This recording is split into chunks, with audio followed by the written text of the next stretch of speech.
Welcome to the Good Mood Show. I'm your host, Matt O'Neill. And if you would love a good mood every single week, just go ahead and hit that subscribe button. Today, we are talking with someone who certainly knows about good moods and specifically how to access joy. We're talking with Victoria Rader, founder of You Too Shine, which empowers people to manifest miracles in their lives. Victoria is an 8-time best-selling author who is globally recognized with Brené Brown and Sir Richard Branson for creating innovative ideas in the mental health space. She helps us uncover underlying hidden problems and expand our peace, purpose, and prosperity, and specifically expand our joy in our lives. Victoria, welcome to the Good Mood Show. Thank you so much for having me. I am so tingly excited to be here. Oh my gosh, me too. And so we just had a chance to connect before we started to talk about this show. And Victoria said, well, I had said something, and she said, well, that's not my purpose in life. And I said, well, what is your purpose? Victoria, what is your purpose in life? To live joy, to live joy. To live joy. I love it. There's no higher purpose. I don't believe there is. I don't believe there is. But that's not all of our purposes. I think what I've come to understand is that we all have one purpose, but it expresses itself through infinite uniqueness of who we are. And our talents are often misconstrued for our purpose. And we think what we do is a purpose of our life. But what we do is a result of us living our purpose, which is seeking, finding, and living through joy. And so in a way, it takes all the pressure of somebody who's like, what's my purpose in life? It's like, take a chill pill, smile, give your spouse a hug. You're living your purpose, and then as you expand that connection of living, loving, and serving, which is a recipe for joy in my book, then greater expression of purpose finds you because you are more accessible to connect and impact more people. I love taking the pressure off. When I was a college student, I got very anxious about what am I going to do with the rest of my life. Like, it's such a big thing. What is my purpose? And then I'll hear my mom say, when she was retiring, she went through this long period of time where she said, well, I don't know what my purpose is now. Now I know what to say to anyone who's struggling with what is my purpose here? Well, your purpose is to live joy. And when you were introducing me, there are those P's that I love to connect, of peace, purpose, passion, and then prosperity. And it starts with peace, because peace is the first indicator of robbing us of capacity for joy if we don't have it. And to me, peace is simply awareness of God, use your language, source, universe, of greater power that is breathing you, having infinite love for you and through you. There is peace that is within that is so deep. Once you find that peace, you no longer have anybody to impress because you're not earning their approval to feel peaceful.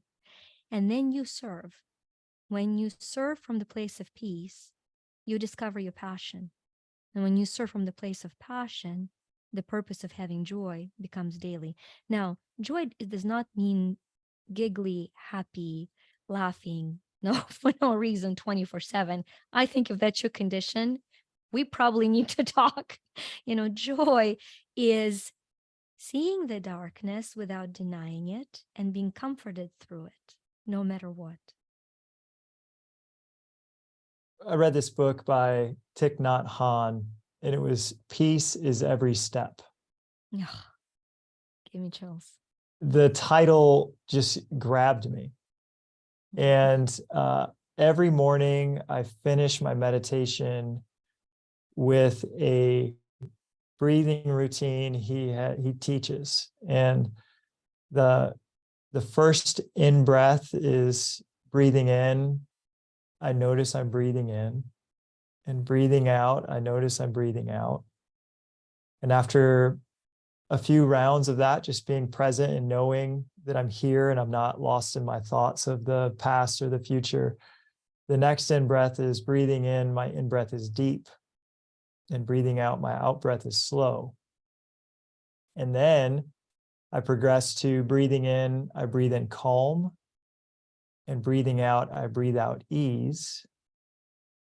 And then he says, breathing in, I smile. And breathing out, I release all worry and anxiety. Very empowering. And it is. And I go, this is how I end my daily meditation. And the last part of it is breathing in, I know I'm in this present moment. And breathing out, it is a wonderful moment.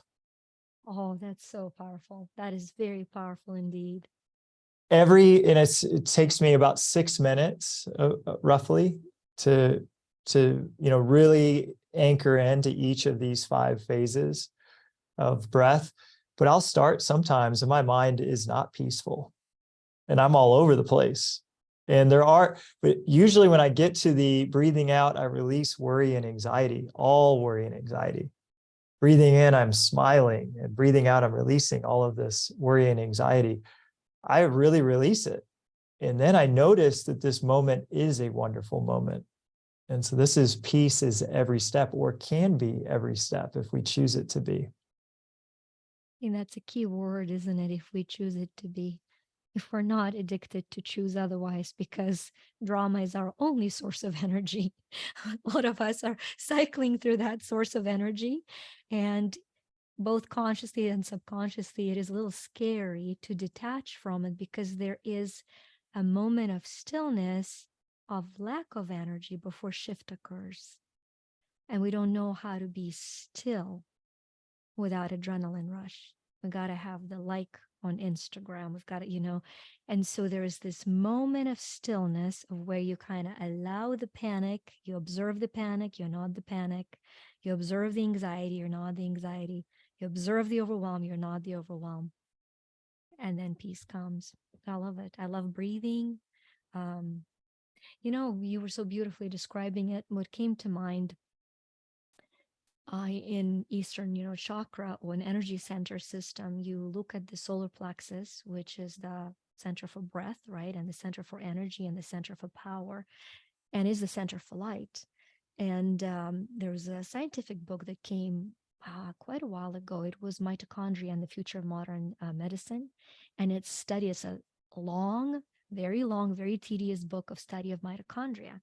But in that book, the fact that stuck with me was that gram per gram through our mitochondria, we're 10,000 times more powerful producers of light and energy than the sun.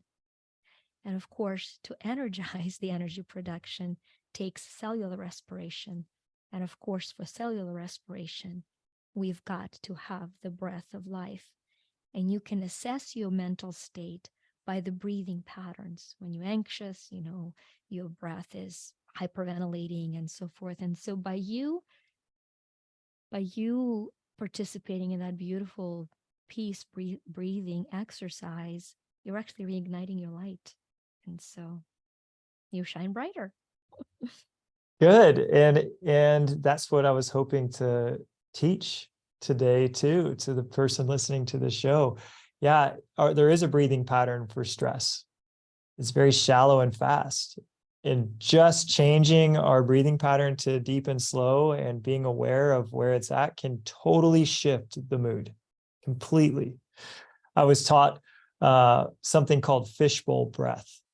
And What is that? I used to do this when I was feeling particularly stressed. And it was, so anytime you're feeling very stressed, you picture your whole head like a giant fishbowl. And a fishbowl that you haven't cleaned in a long time and it has like film and grime on it. Well, you picture your head like a giant dirty fishbowl. And you take a big deep breath in and you picture your nose as the filter for that fishbowl.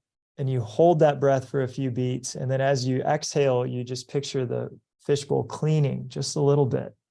And you do that 10 times in a row. And by the 10th time, you should see a very clear fishbowl, which is the container that your head is in. And no matter what, I don't care how stressed I was, those 10 deep breaths with that visualization, I always felt peace. Oh, I love it.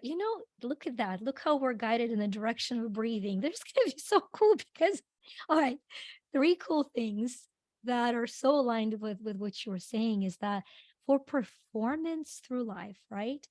The easy formula is when you're tired and you need energy, like for me, sometimes I've worked longer than I'm willing to admit I've worked. And so, and so if you breathe in longer, let's say if you breathe in on 6, 1, 2, 3, 4, 5, 6, and you breathe out shorter, 1, 2, 3, 1, 2, 3, 4, you're energizing your sympathetic system and it activates you and you have more energy. And or our brain is very efficient, so uses only one nostril at a time. Right. So if you do the nostril breathing by holding in, breathing in through one nostril, holding out, breathing through the other, you get that energy.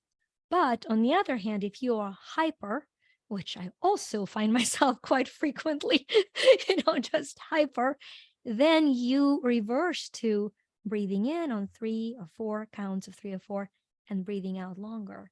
And so with the length of in and out breath, you're actually activating either sympathetic or parasympathetic system, which is incredible access to controlling the, I call it the inner thermostat of setting the thermostat. And we can talk about thermostat and thermometer for joy and for manifesting. Well, let's do that. I just want to comment on what you were saying. I was taught this by Muni Naratajan, who was on the podcast months ago, and he taught me the same thing. He said, if you want to grow your energy, Uh-huh. your in breath is longer and your out breath is shorter. And he said, even holding your in breath on the high when you're fully in and then releasing and not holding when you exhale will also increase your energy. But he said exactly what you said at the reverse. If your out breath is very slow and if you hold at the end of your out breath instead of the end of your in breath, you calm down. So if I have trouble sleeping, I'll sometimes do the calm breath where my out breath is very long and drawn out, and I may even hold on the bottom. And just doing that, I'll find myself just falling asleep. Great tip. So let's talk about joy. Yes. So what's this joy thermostat? Years ago, I got this concept from not the joy thermostat, but the concept of mindset originally being the thermostat versus the thermometer, and for me, as I work with a lot of metaphysical concepts and creating your reality, creating joyful, abundant reality, it's really a cool understanding because if you look at a thermometer, its job is to measure the environment and it tells you the temperature. That's all it does. It just measures it. But to measure it, it has to match it. It's a really huge understanding, right? To measure it, it has to match it. So in our life, very often we're just a thermometer around us. If there's escalation of anger or escalation of emotion, we measure it and then we match it and then we are stuck there. And then we continue to match it. I turn on CNN or Fox and I match the thermometer immediately, everything is just like, oh my gosh, how can they, right? Because Yeah. I've exposed myself to an environment that if I'm exposed to it for a period of time, a part of me that is awareness part, that is uncontrolled awareness, will match it at the thermometer and stay there. So the next step of awareness is to say, do I really want to stay here? Or do I want to adjust the thermostat? And the thermostat is we are set that we are to have joy. Our primary setting, we're really born for joy. That is our primary setting. Now, that setting gets broken either by upbringing, by genetic problems, by environmental issues. And so it's finding the capacity to reset to your natural thermostat. So when you're reacting and measuring the environment, you can literally maybe follow your lead and say, Breathe in, breathe out. I'm reset. I'm reset. I'm reset. One word. I'm reset. Our subconscious is very trainable. And so if you just train that one powerful word, I am reset. It's an internal dialogue and a permission for your subconscious mind to say, back to joy, back to I'm here, I'm now, which is a part of being in that energy of joy. The practice that I have recently been teaching that I find to be a shortcut to longer practices that, that I've done throughout the years is grounding into the origin of energy that we are. And so I will have, a person put a hand on your heart and say, I'm love, and love is life originating vibrant emotion. And then on the other hand on the solar plexus, and it's I'm light. And you can say God's or eternal love expands through me. Eternal light expands through me. You'll feel your hands sprinkling right away because the energy of expansion, when you say it out loud, will command the energy expanding. Then you say eternal purpose, eternal prosperity, and eternal peace expand through me. And be in that stillness of the moment of expansion, and you're resetting to your primary setting by the energy maker of yours, as the love and light that has come into this life. So that would be my joy thermostat. Well, let's try it. Let's So do. I'm going to say it. And if you're listening and want to follow along and you want to reset to joy, we're gonna say these words out loud. So the first is put your hand on your heart and you say, eternal love expands through me. And then put your hand on your solar plexus and say, eternal light expands through me. And Victoria, what was the purpose? And then as the energy of love and light, as they expand, they converge into a beautiful number 8 energy. If you envision things, and you will say eternal purpose, Eternal purpose, eternal peace, eternal peace, and eternal prosperity and eternal prosperity expand through me. expand through me. And then to take it next step, so you feel that energy expand to and through you. Imagine that it is going into every area of your life where it needs to go through to balance things, to clear the path, and to bring joy. You're not the solution to any of those problems. You're allowing this energy to clear the way for you. Beautiful. And then allow for the miracles of solutions come through. All of a sudden you'll get that I'm sorry call that you've been waiting for 7 years. I love what you said. I'm not the solution to these problems. And yet this divine energy, I call it God, can work in your life if you allow it. Yeah. It's very scary, though, to think I have to come up with all of the answers. Mm-hmm. I lived my whole life like that. Like I have to protect myself. I have to provide for myself. I have to figure it all out. And it's a very scary place to be because you can't figure it all out. It's too complex. The world's just so crazy. I love what you're saying so much because it's so aligned with literally a day before yesterday. I was on a plane flying from Denmark, and I love to read on planes. I travel a lot and I read a lot, and that's my time to do so. And I got one of these books that had rave reviews on spirituality, and I started reading it, and I was stopped halfway through. The concept of the book resonated 99% with me, but not 100, because the concept was I am God. And I know it was preaching oneness. And I know that there is yet a very slight but powerful difference of being one through God versus I am the God. And the ego loves that, the ego loves that assumption. I've had numerous guests on the show that have taught that concept, and I cannot. For me, there is a level of humility, which I think is a good mood. I think humility is a very good mood because it's being humble to forces that are greater than me. And anytime I can stay in that gratitude state to God and to my life and to him working in my life, always I feel great. But anytime I go to try to grasp that concept that I am God, the ego just wants to take it and go crazy with it. And I'm with you. I can't get behind it. For me, it's just so much better to just say, I humbly am serving this Oh, power.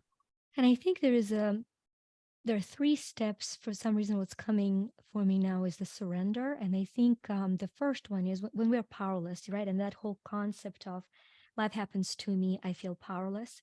And so it's very important to go to that next step that you were describing, which is I got this, because it takes you out of victimhood. You go, I got this. I call it from powerlessness to power hunger. And you can't skip that stage because it gets you out of victimhood.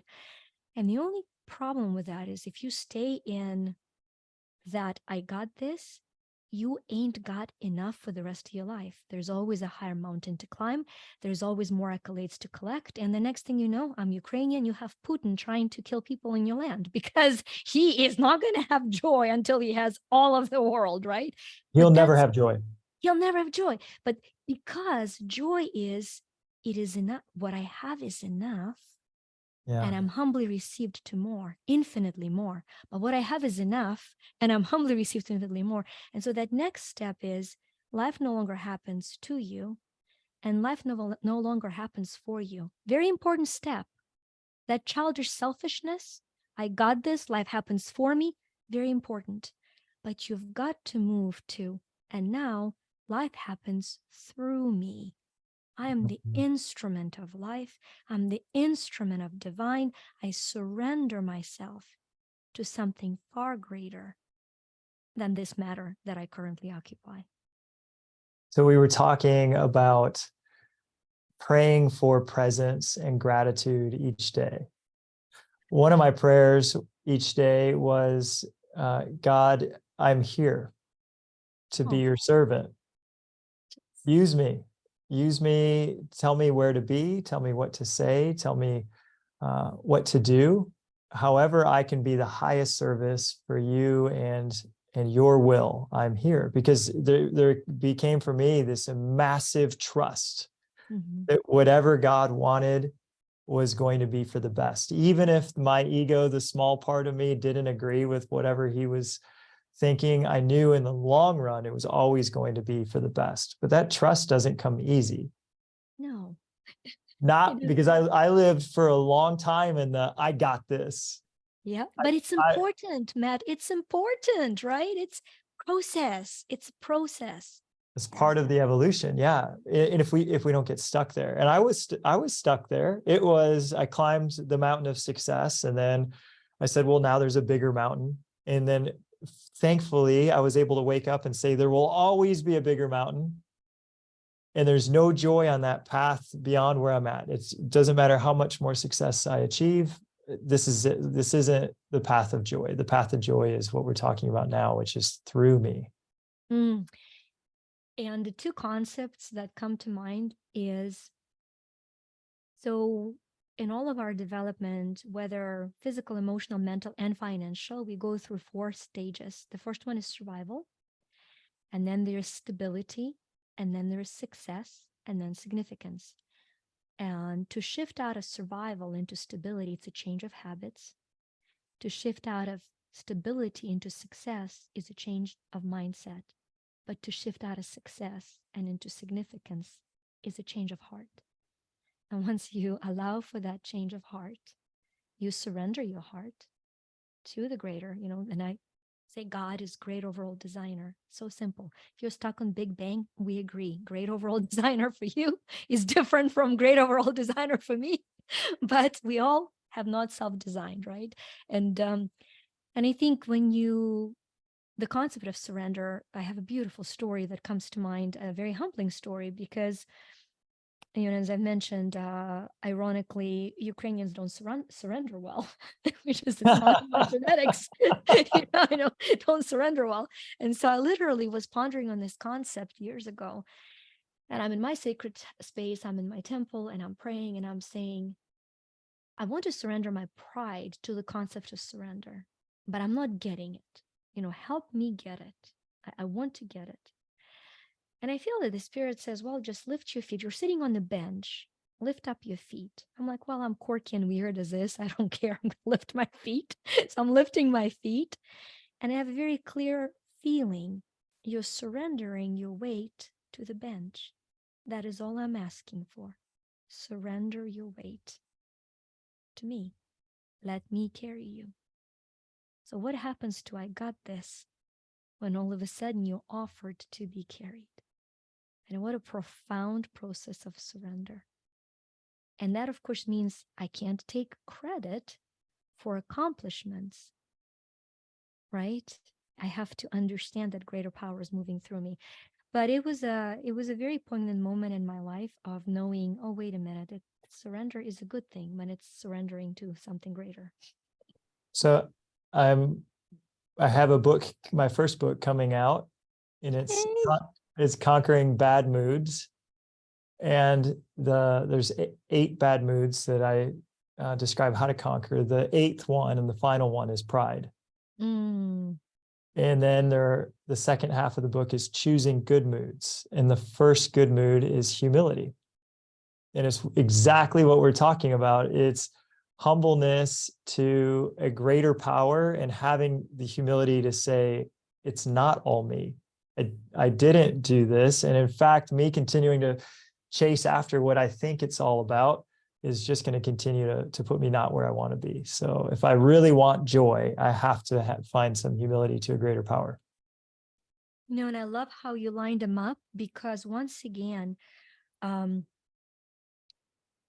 pride is an important moment of human development. Why is that?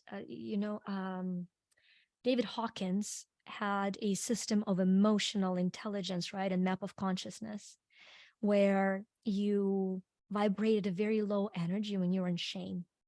And I would often say that in Japan, shame meant suicide. If you were at suicide, your next step is, if you're at energy of shame, you're ashamed for your, lack of accomplishment and societal, honor. Your next step was suicide. How tragic is that? Shame is the energy before suicide. And so just above shame is guilt. Just above that is the first energy that gives life, fear. Why do we default to fear? It's the first energy of life. Because by the time you feel guilty and ashamed, you no longer want to be alive. So fear, and then right above it, anger, are very healthy energies if you're coming out of shame, suppression, and guilt. When you're angry, congratulate yourself and say, oh my gosh, I'm so great at being pissed. That's healthy pride. That's healthy pride. That's how you break through anger. So when you feel angry, you're like, somebody violated my boundary and I'm not ashamed or guilty. I'm growing. I am prideful. I'm so good at being prideful. And stop right there and then go to courage and say, and now that I heard that, I need help. I need help. And then you go into the, I don't remember all of them in order, but neutrality and acceptance, so forth, so on. And then into love, peace, and joy, right? Joy being the ultimate expression of that map of consciousness. Yeah. But humility is not thinking less of yourself. It's Mark Twain, humility is thinking of yourself less. When you think of how to impact the lives of all around you, you don't have time to dwell on your own insecurities. Humility is an empowering concept. It comes from the word humus, which is soil. And so when you would plow the soil, it was open to receive the seeds to grow. Humility is a principle of abundance. So when you are humble, you're open to feedback and to growth, right? But it's not being less than what God created you to be. We're not created to be bugs. Bugs were created to be bugs. We were created to be children of God. Oh, I love that definition of humility. That your soil is open for seeds to be planted and grow. Yeah, I think the mistake that we'll make sometimes is thinking humility and humiliation go together. They do not. Humiliation is the feeling of shame, which you just described really, really beautifully on that map of consciousness from David Hawkins. So we both read a book of Joy by Desmond Tutu and the Dalai Lama. And you had mentioned that there was a sentence in that book of joy that really captivated you. Can you describe that for us? It was years ago. I was in Arizona doing one of the actually theta healing practices and listening to the book. And I heard the phrase that said there are 4 centers in our brain, that the neural research shows there are 4 centers in our brain that are responsible for well-being and happiness. And if those centers are undeveloped or blocked, we cannot fully experience well-being and happiness. I literally pulled off the road and I sat and meditated for an hour and a half. I asked to scan my own brain where the centers were. I asked for the profound, deeper understanding. It was one of the most profound healings, self-healings I've experienced.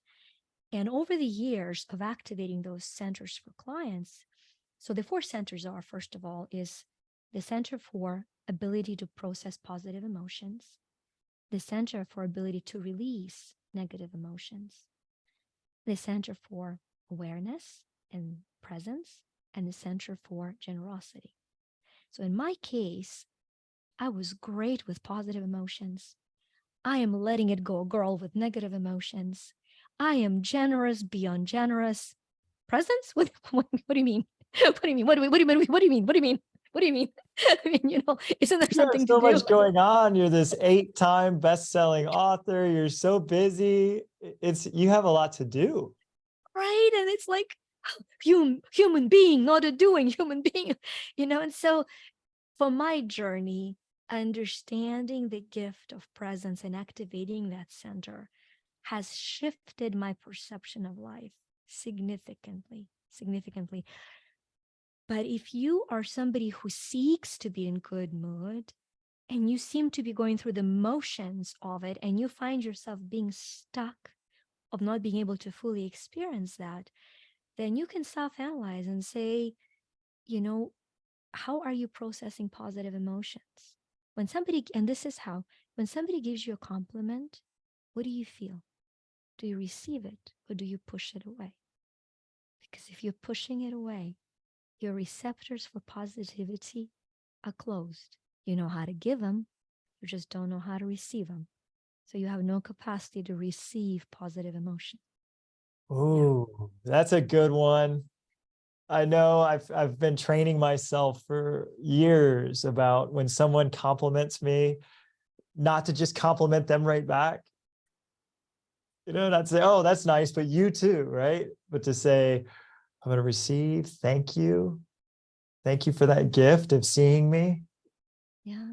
That's how, And so if you're listening to the show, if you, like me and my wife, if somebody says really nice things about you, if you start to feel a little embarrassed or a little uncomfortable, the appropriate response is thank you.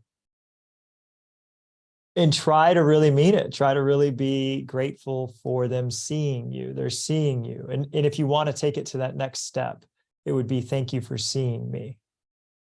Because that's an acknowledgement that you also see in yourself what they're seeing in you. yeah, it's beautiful. And even that word thank you, one of my, I guess, business partners and close friends, but we're talking about the fact that learning how to receive thank you is also a gift. Because energetically, when somebody says thank you, I would be like, yeah, you're welcome.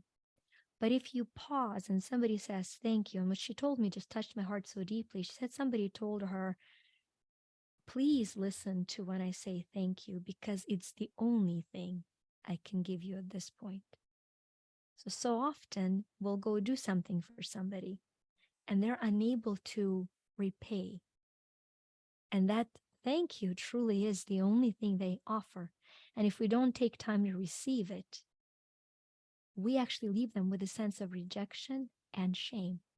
So when somebody says thank you, if you allow yourself going forward, literally imagine that energy goes deep into your heart. It nourishes and activates that inner peace of joy almost immediately. It's very powerful. That takes presence. So you said you worked on of the 4 energy centers, you were great at generosity, and you were great at releasing the negative, which is what my book is really about. But the presence and awareness, how did you grow that energy center in yourself? When if you were to go on my website, ironically, there's only one quote, self-quote, that I say probably to every person that comes into my sphere of influence, and that is, notice what you notice, because what you notice is what you create. What and how you notice is what you create more of. And so for me, awareness became a first just noticing what I'm noticing without judgment or need of changing it. Because as long as I wanted to change immediately, I was not fully present. I was still dictating to move out or away. So just being able to notice what you notice, and then notice how you notice things. And all of a sudden, you understand that what you're noticing is reflecting back to you as your reality. So what you're present with becomes your consistent presence. It's a very powerful and deep concept for me, and the law of awareness that I have come to understand at a great length as a result of seeking to be fully present without judgment or identifying what presence was. And that was the hardest thing for me, because if I found yourself being present to ugly thoughts, it was not very easy to remind myself I am not those thoughts. I'm the presence that is observing them without judgment, passing through me. And I had to write down your quote that you on your website. It is awesome. Notice what you're noticing, because what you notice is what you will create more of. Yeah. Awesome. So when I do notice someone being a jerk, I have to be careful. Okay, I'm going to create more of me being a jerk if I'm noticing it. Well, more jerks in your life. I mean, it's Oh, yeah, more. I'll just attract them to me. Expressions. Oh my gosh. This happened. It's so clear to me now. Like, as soon as my mindset goes to judging or upset with somebody, I get a lesson immediately. I will immediately run into somebody that is having the worst day that's going to take it out on me. And I'm like, oh, okay, that was me. And I like to think of it like a radio station. Like, I changed my radio station to 95.5, the anger station. And if I'm angry and I'm on that radio station, everything I hear and anything I attract to me, whatever's going to be playing, is going to be anger. And my wife and I got into an argument, and we were coming home from this trip, this vacation, and we got kind of snippy with each other. And it got to the point where we were cold. She wasn't looking at me, I wasn't looking at her, and we stopped for gas. And I'm just in this, like, I'm kind of angry with her. I don't even know what I was angry about, but that's the station I was tuned into. And I went to put my card in the gas station reader, and it wouldn't take it. So I had to go see the attendant. And I go in, and he was the meanest, rudest gas station attendant on the planet. He was so angry with me that I couldn't get the card reader to work. Like, he practically threw my card back at me after he rang me up for gas. And it was just a wake-up call of all the gas stations I could have stopped at, of all the pumps I could have pulled up to. I pulled up to the one that didn't work, and I drove into this gas station to be with that guy because I was attracting him with my anger. It is, if you're listening to this show and you think that there's some mean people in your life, what we're learning in this episode is that if you're noticing them, it's possible you're just creating more of them. They exist, but we don't have to get near them. Of course. I joke that Shakespeare was the greatest metaphysician without knowing it, because his famous quote is, "To be or not to be, that is the question." And our subconscious mind does not understand negation. It tunes in only to the emotion. And what I mean by that, so if you're trying going with anger, if you're trying not to be angry, you'll actually be more angry. But if you try to be peaceful, and your desire for peace is greater than desire not to be angry, which is a good thing, right? But it is very powerful to understand that if I'm going to ask Matt to not think about his refrigerator, do not think whether it's stainless steel or black or white. Do Stop! I not, Matt, can't do get my not think, refrigerator out of my mind. do not think about it. And so once you understand the power of it, then you understand that everything in your life, you're either noticing through presence to be, I want to be happily married, or not to be, I don't want to be alone. Whatever the stronger energy, you either will notice the lack or the presence. We talk about the presence and the abundance. And as you notice it, you've got to reshift to wanting what you want more than not wanting what you don't want. That truly is the secret for creating a life of joy. I hope I won't get sick. I hope I won't get sick.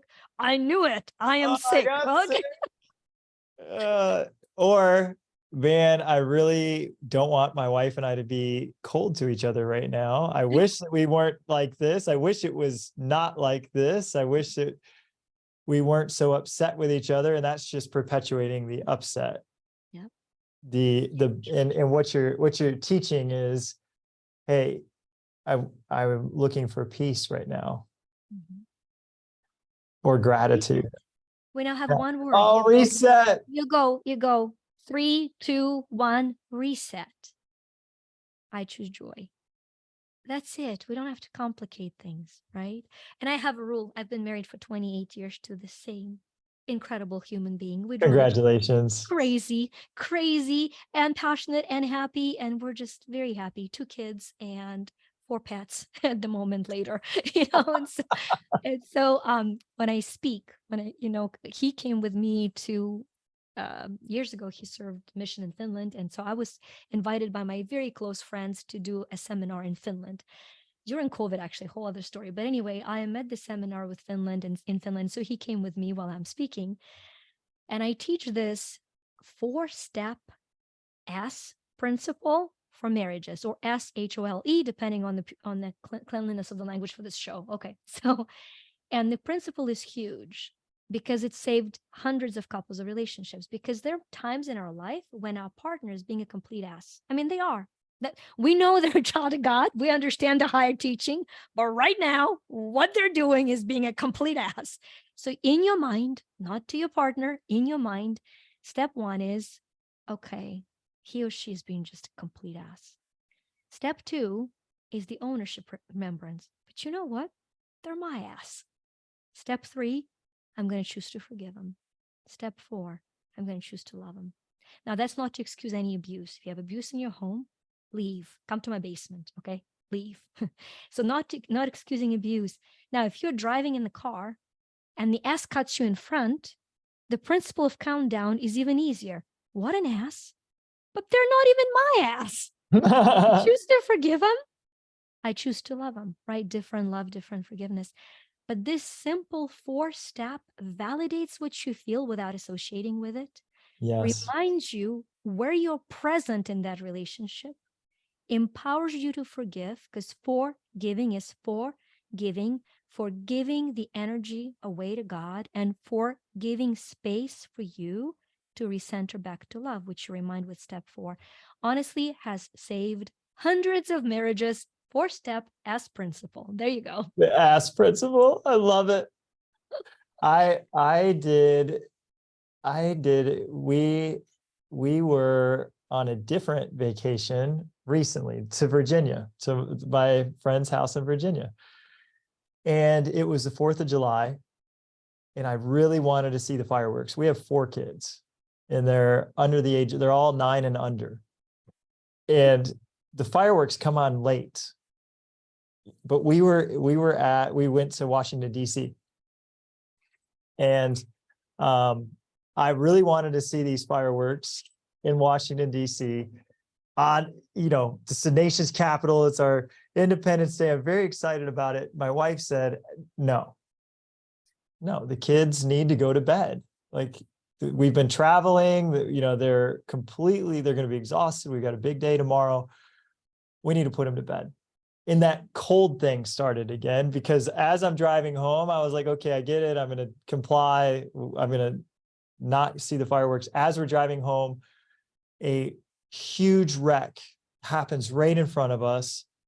And we're on the highway and cars are just flying. I was, scared about the safety of my family. And I was able to navigate myself around it and get us back to safety. But then I was really upset, because if we had just waited and seen the fireworks, that wreck wouldn't have happened and we wouldn't have been in danger. And so we're doing the thing where I'm upset and then she's upset that I'm upset. And I used a different technique this time. And it was, I just imagined, what if my wife died 2 weeks from now? And for every single day after, for years to come, my only wish would be to come back to this night and be with her. Mm. And man, that snapped me back. I just went to her and gave her the biggest hug, and all was right. Oh, that's beautiful. Hopefully I wasn't manifesting it. It's been more than 2 weeks since then, and she's just fine. So, I think we can manifest all we want in terms of house, but the second we're born and the second we go home is not for us to manifest. So you're safe. no, You're I safe. agree. I think that's already predetermined. Yeah. Yeah. The two Well, dots. what was that? I said Two the dots? two dots, the two dots, the dash we're in charge of, the two The dots. dash we're in charge of. Yeah, I know. I've heard that so many times, that those two are all, we already, those are the two things that are already predetermined. So as we're wrapping up on joy, what are your final thoughts for the person listening about how to have more joy each day? I think to reset into knowing that you deserve to be joyful without needing to earn the right to be joyful, that no matter what has happened to you or happened by you, if you were the cause of pain and the ache for somebody in this life, that there's absolutely nothing that prevents you from restoring yourself back through joy. And it might take an effort, humility, and a journey of forgiveness, because a lot of us, I believe, are preventing joy through self-incrimination and the lack of self-forgiveness. So for some reason, that is the message that I feel is very important for somebody listening today, is that you're done punishing yourself. It's time to forgive, to move on, and to have joy. Beautiful message. Yeah, forgive those who have harmed us and forgive ourselves for harming others. It has me think of compassion. Mhm. And you're saying you're Ukrainian. There was a meditation that Simran took me through when I joined one of her talks. And she was having me close my eyes. And she said, you're walking up to this building that has been turned to rubble. And there's a mother there who's lost her children to a bombing in Ukraine. And you give her a huge hug. And you can't bring her children back, but you can give her your love that moment.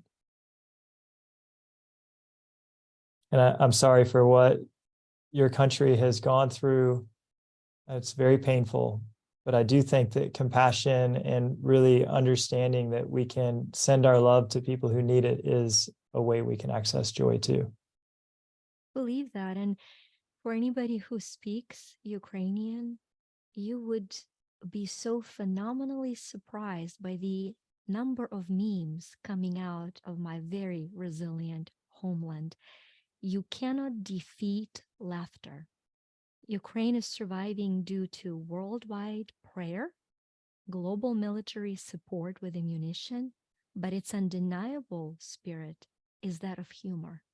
when you can turn any tragedy into a laughter of incapacity of evil, you prevail. So it's not a matter of when, and I've lost family members and I've lost classmates, and I've gone through a period of time where I had to apply every energy healing technique because I was afraid to touch my phone, because touching it meant there was a message if the phone buzzed. But I got to tell you, with every death, there is more determination to make every breathing moment matter, right? Because they left and I am here. And remembering that I'm here to expand the joy and to give hope so that their life then continues through that expression is very poignant. So thank you for that reminder. Oh, thank you for sharing. And I'm so sorry for your losses, but that you couldn't have said it more beautifully, that the reason that we need to be joyful is that we're here, and why not? Victoria, there's going to be people who've listened to this episode that will want to continue to learn more from you and your enormous wisdom. How would somebody learn more or reach out? Our website is you2shine, shine.com. And you can reach out very easily there. Or if you're a mindful entrepreneur who is into quantum physics, metaphysics, and universal law, and is not triggered by the word God, you're welcome. You're welcome to join our free community on Facebook at freeme.coach. I do a lot of lives. We just launched that group, and it's a phenomenal group for nourishing your curiosity. Well, maybe if you are triggered by the word God, it would be good to show up to so that you can help untrigger. That's right. You're welcome. Great overall designer. Here you come. Or maybe if you are God, my family on Facebook would love to meet you. Oh, great. Great. Yeah, please show up. I have lots of questions. Please show up and answer questions. Yeah. And I just want to say thank you if you do show up. But Victoria, in a serious way, thank you so much. I've really enjoyed this conversation. Thank you. Thank you for having me and for creating this space for all of us. And thank you for listening. We'll see you guys next week.